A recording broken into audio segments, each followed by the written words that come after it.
He was just eating a simple corn on the cob, but that single bite led him to a billion-dollar idea. His young son winced at the spiciness, but still said, "I like it. This spice is addictive." At that moment, Richard had a sudden realization. Everyone around him loved spicy food. No matter what the dish was, if it was spicy enough, it lit up their taste buds. That night, he had a wild idea: spicy potato chips. His wife was still worrying about rent and groceries for the month, but she chose to believe in him. So they bought piles of plain chips and every kind of chili pepper they could find, and began experimenting. But their first batch of hot sauce was way too spicy, not the delicious kind of heat like on grilled corn. At the same time, the factory's R&D department was also working on spicy products, but their approach was industrial, bland, and soulless. Richard believed that to truly move people, the heat had to come from real ingredients and traditional methods. They tested nearly every chili on the market, but soon a new problem popped up. How do you evenly coat chips with sauce without making them soggy? So Richard built a small tumbler in his garage from scratch. Finally, they produced a batch of samples. His youngest son tried one and shouted, "So spicy,"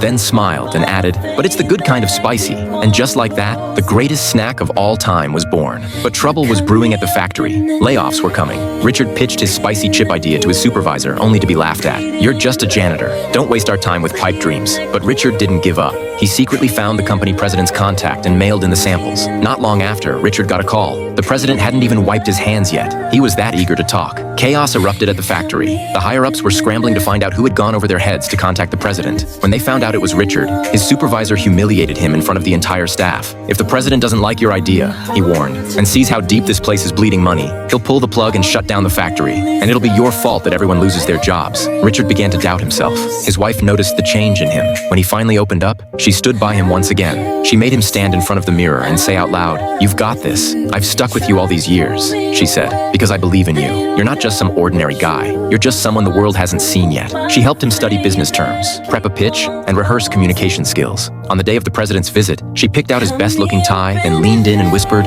"You're the most charming man in the world." As the president's car pulled into the factory lot, the moment of truth had arrived.